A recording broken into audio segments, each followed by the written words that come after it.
Gemini, welcome to my channel. Welcome to your new reading. So, Gemini, what you've been up to, what's been going on. So we're going to have a quick look. And this is a timeless reading. It's general for the Gemini collective, Sun, Moon, Rising. Whenever you come across this reading,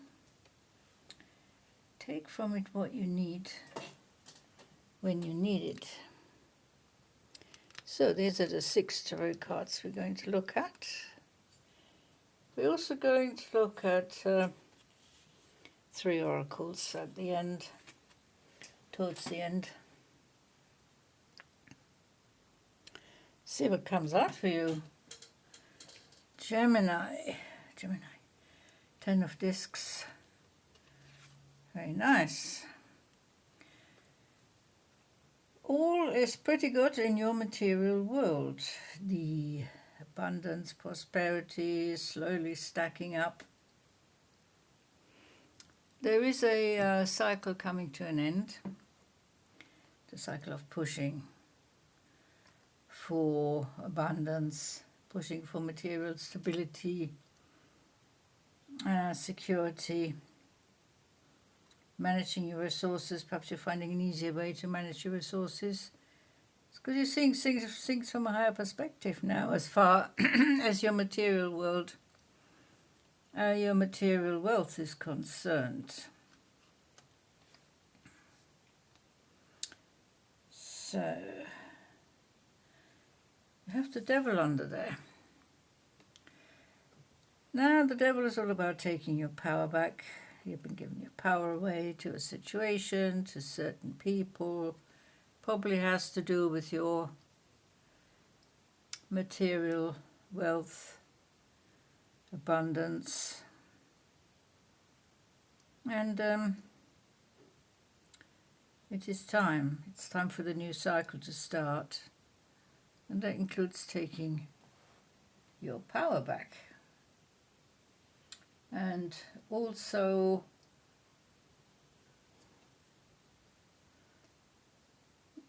not putting up with any restrictions that have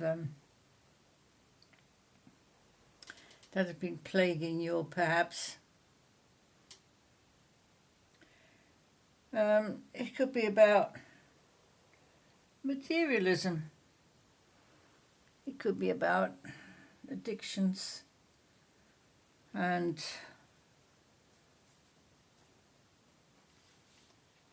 being dependent on something or someone. This could be about self-sabotage. You could be the one who's been sabotaging your path here, your path to more abundance and prosperity. But that cycle is coming to an end. You've kind of had a sort of an awakening as far as your material growth goes here. Knight of Cups over the King of Wands. That's interesting.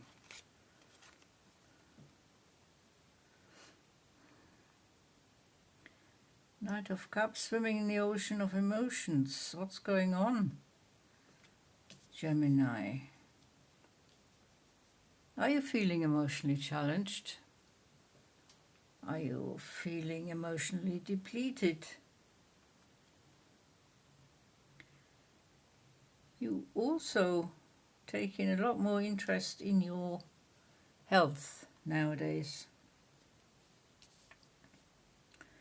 The King of Wands. There is a soul desire, there's passion. And this could be a friend of yours, but this could be another aspect of yourself. Could be the one who you want to be. Very self-confident, very much in control, following their passions, following their soul purpose. Because the Knight of Cups can be a little bit indecisive and not knowing which way to turn.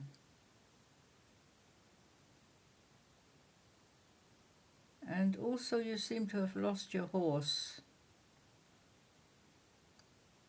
your mode of transport, your mode of getting away.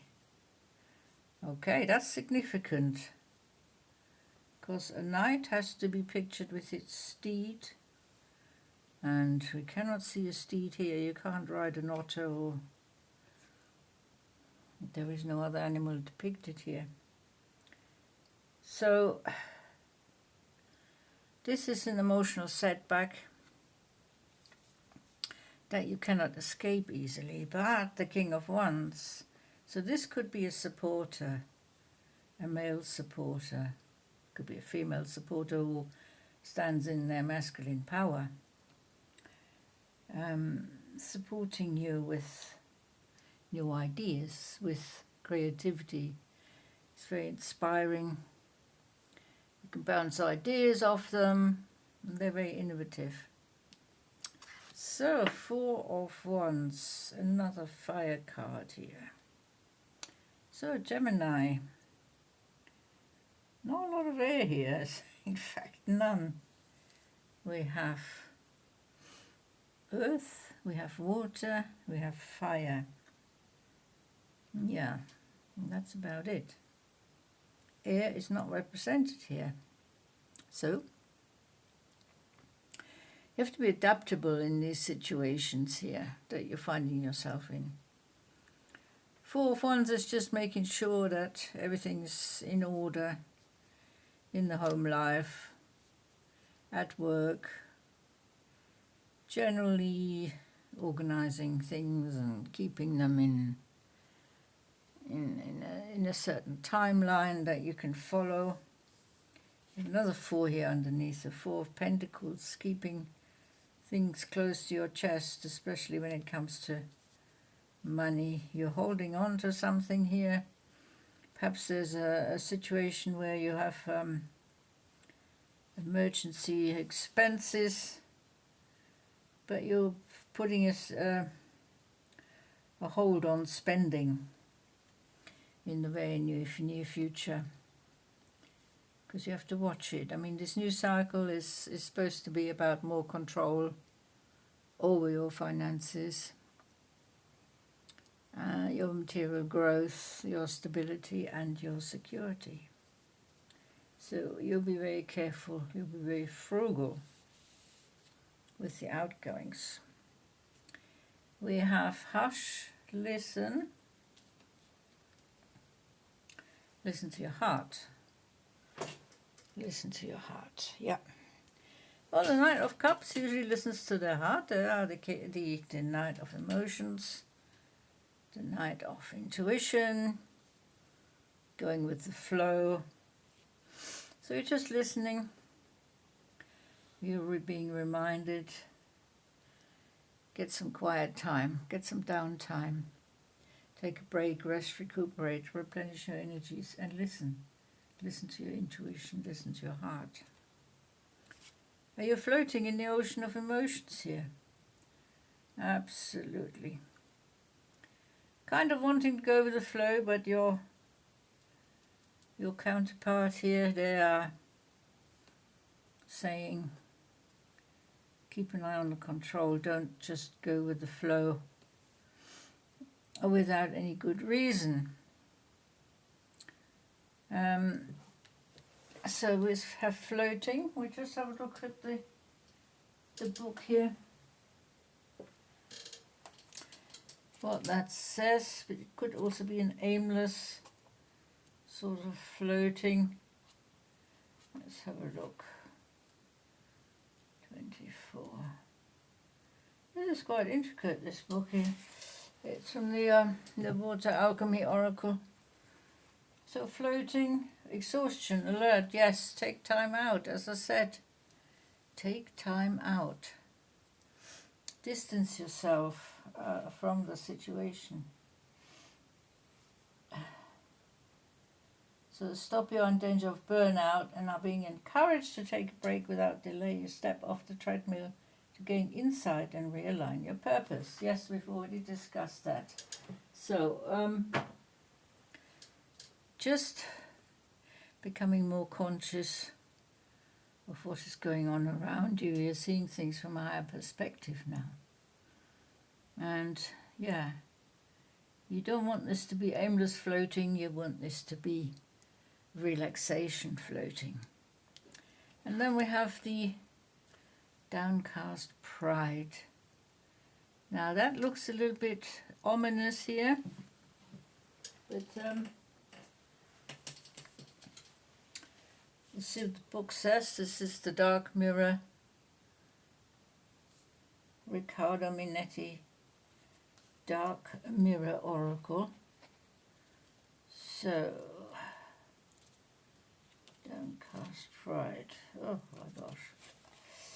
Okay. Yeah. This is in several languages, which is of course not very good. Right. Number 20. Downcast pride.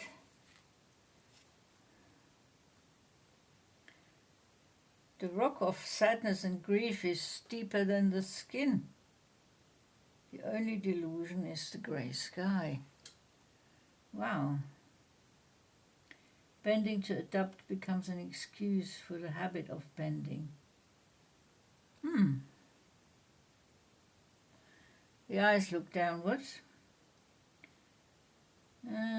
This is the face of a beautiful elf. There's gold hanging around her hair. Roots plunge into her body from a golden collar.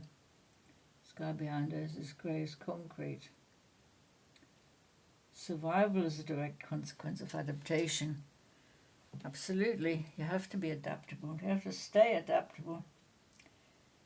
What we call adaptation is not the result of a subtle but constantly constructive change of ourselves, but rather a mockery of it, as we strip day by day of our dignity in order to avoid conflict with the world that would spread us apart.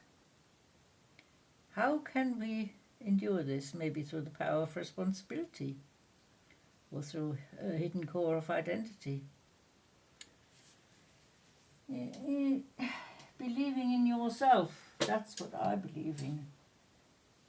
Being your own counsel, being your own guide. And